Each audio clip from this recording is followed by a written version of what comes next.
everyone, welcome back. This is the gorgeous Emma Lewisham, founder of, shockingly, Emma Lewisham Skincare.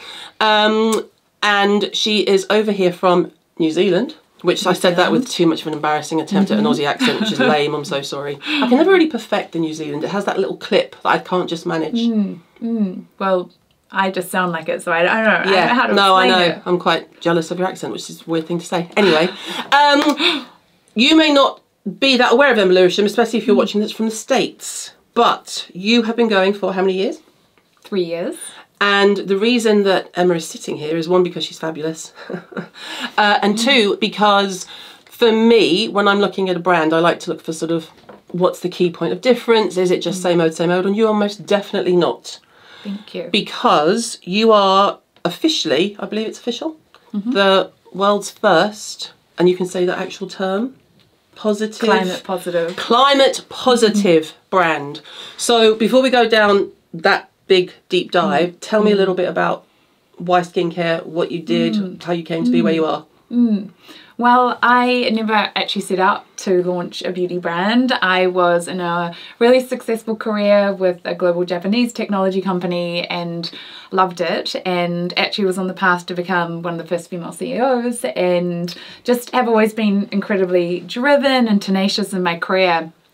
And it wasn't until I got asked about what I was putting on my skin when I was pregnant, and said hydroquinone to a doctor, and he said I can't use it when I was pregnant. And I went, okay, well... For pigmentation. For pigmentation. It's such a big skin concern in New Zealand and Australia because we have got such harsh sun. And so I went, okay, let me go have a look what's in the natural line of things. But I still really wanted like high tech, high quality. And it struck me that there was a compromise, and that no brand had really unlocked like the intelligence of nature, and that there was vacancy in there to do so. I love that you say vacancy. I love that. Thank you. I'm not going to steal it. Just appreciative of your work. You can steal it.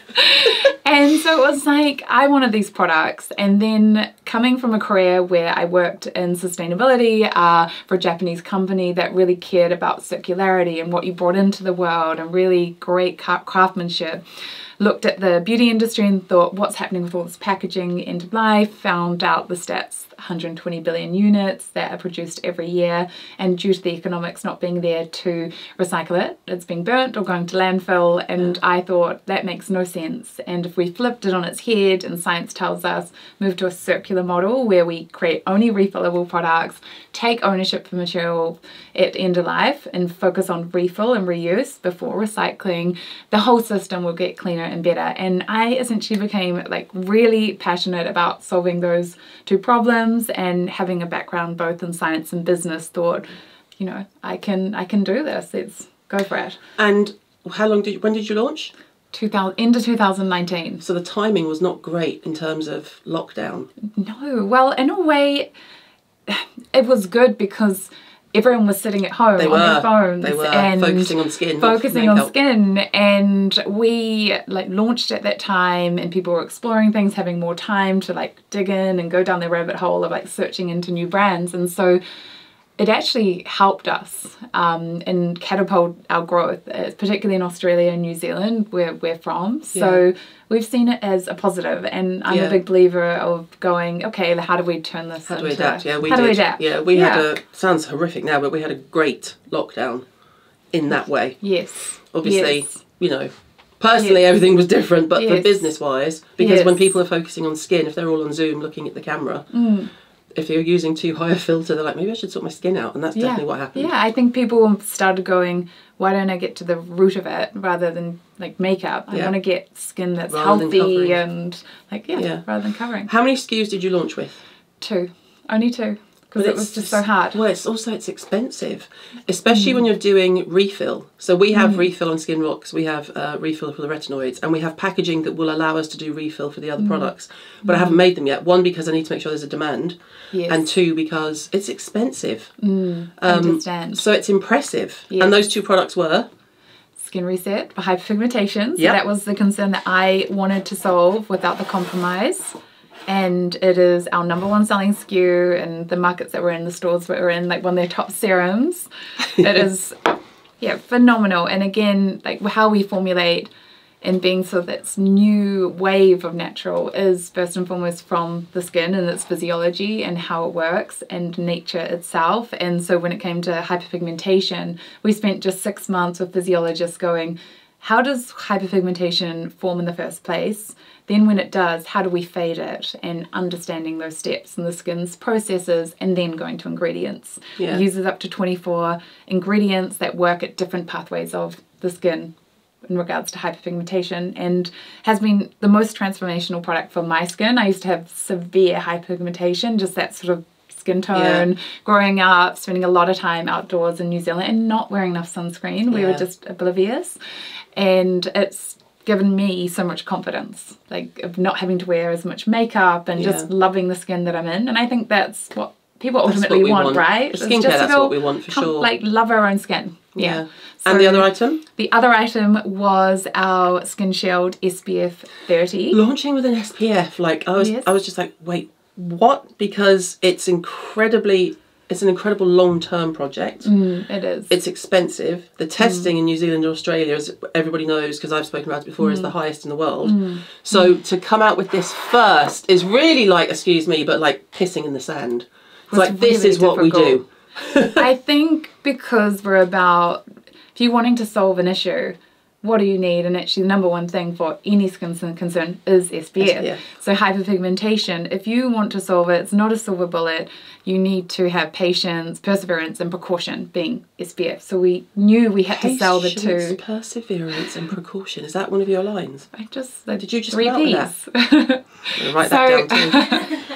So it was hard, but I feel like we are about, the world doesn't need another beauty brand, right? And it's going, how do we go the extra mile? Because that is a very lonely place in beauty when you are doing things that are hard. You put your head above the parapet. It is so easy, and I can say this from experience, it's so easy for bigger, more established corporate to, by default, by the side, sort of try and clip you away.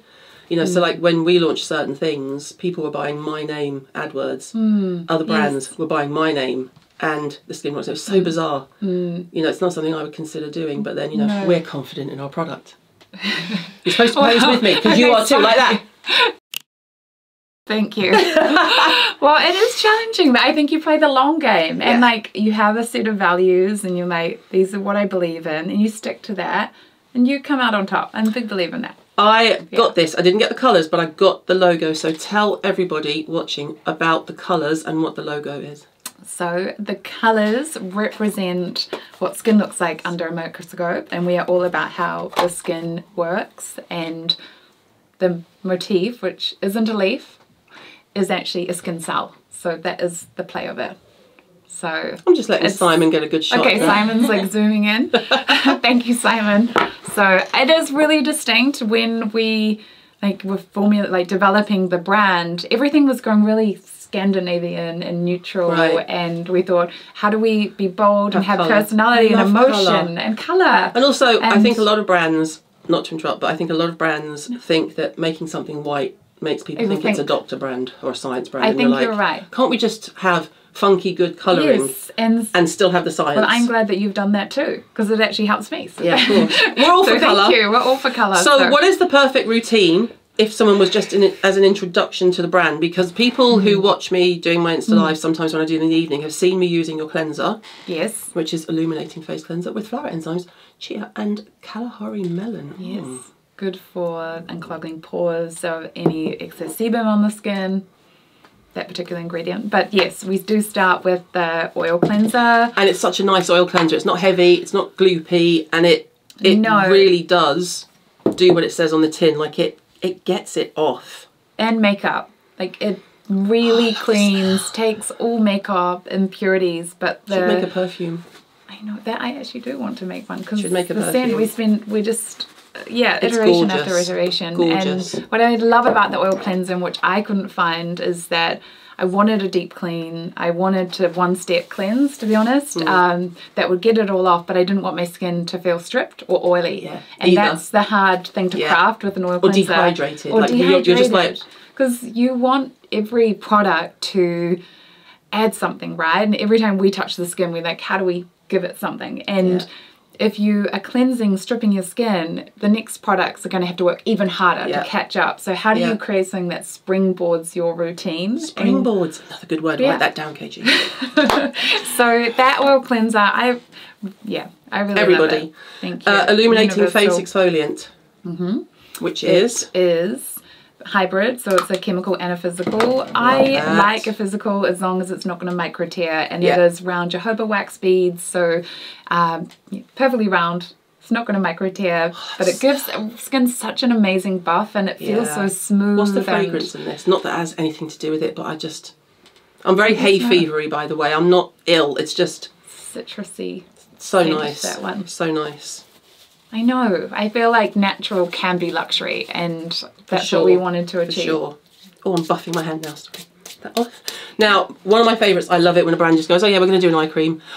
Eye cream, it's one of my favourite. One of my desert island products, I think, but it's because I've just always had like issues with my eyes and, you know.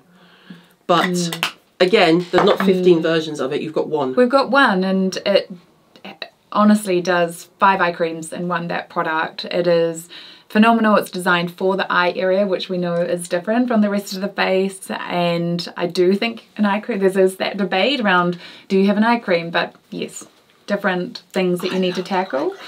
What I love about it is just the thought that we've put into it. So one ingredient that's really innovative that we use is, everyone knows a CoQ10, but it is a very unstable molecule, and it's very big. So to actually get it to stay stable and to go to where you want it to within the eye area, we have encapsulated it with lipids, and so it actually delivers to where it needs to. So it's about not just ingredients, but thinking about how they actually work within a formulation, and are they actually going to do what you want them to do. Not just putting it in a product so you can write it on the and tick the box. Like, I feel like we go that extra mile, and I love our scientists and physiologists for that, because they're so thoughtful. And you know, with our products, you're genuinely getting hours and hours of thought and care. Not just marketing, and we have to do like for like. No. And I can't bear it. I hate that, but yeah. Okay, talk to me about Skin Reset, because we could be here all day, and I'm conscious that, you know, also we want to film about another 4 videos, but Skin Reset, concentrated even skin tone serum. How does it help even your skin tone? How does it? So it's got 24 ingredients in it, but we also have a really interesting combination of, now I have to say this right because it's such a mouthful. Love it. Hexahexyl, decyl, ascorbate, and ergothioneine. And the first ingredient is actually a vitamin C that recycles, so keeps regenerating on the skin. And the ergothioneine that pairs with it strengthens its abilities, essentially. So that is a really unique pairing in how it is brightening the skin. There's also niacinamide in it at 5%. It's not necessarily about just dialing up high percentages, but the ingredients that you use in combination. And then it is also phenomenal at preventing further hyperpigmentation. It's been tested to do so. So it's not just for us repairing, but how do we, in conjunction with an SPF, stop the overproduction of melanocytes or transferring to the skin. Get them to calm down. Yeah, how so do we there's get sort them to chill? 5 pathways that you have to target, and why we're not about a 1 to 2 ingredient approach, but more about skin physiology first. And putting everything into a product because you trust that the formula is going to do what you want it to do. Yes. Rather than having to buy 5 serums that all do different things and mix them. I think I was a beauty consumer as well, and it's like, it costs a lot. You know, there was so many What brands products. did you use before you had your own? Oh, I love throwing a wild card. I used so many. There wasn't any that I was really obsessed with. I used Dr. Dennis Gross. Or favourite product before you had your own? Like a desert island. I've had a desert island. I don't know, probably Charlotte Tilbury lipstick. Oh, fair. Who doesn't love a Tilbury lipstick? They're pretty good. So just touch on briefly not briefly, but the key thing that sort of caught my eye, the sustainability aspect. How, and the why is obvious, but how and what can we all be doing to help our own in our own homes? Yes. Yeah, I'm passionate about totally reimagining this industry, and for us, the big buckets in the Northern Star need to be like carbon and waste, and that's packaging. They're actually intertwined. So That's where a circular model comes in. So if the whole beauty industry moved to refillable products, took ownership for their packaging in life, keep reusing it, we would reduce carbon emissions by a whopping 70%. 70. Which is huge when we're in a climate crisis, and businesses, beauty brands can make such a shift. For me, it's not about what governments do or just what, putting it all on the onus on consumers. We're like, let's take ownership and be a solution. So we have a circular system, and then we were the world first at understanding at each product what carbon we emit. Because if you've got line of sight and you can see where it's coming from, you can actually do something about it. You can bring it down as far as you can. Then we still have a carbon number for our products, because we're still producing carbon, things like transportation, unless we have renewable energy ships, which we don't yet. That is going to be an element, right? But it's about, okay, we've still got this carbon left, let's positively offset that, let's cover that, because it's our responsibility, not the consumers or the world or the governments. Which is a lesson for us all. Yeah. Thank you. I look forward to seeing much more of you in the UK. Thank you, Caroline. TBC. Yes. But if people want to look at now, you're emmalewisham.com? Yes. And you ship, where do you ship? All around the world. We have warehouses in UK, Sydney and New Zealand, Auckland, and ship from those 3 warehouses around the world. Perfect. Thank you so much, and thank you for coming all this way. Thank you so much for having me, Caroline.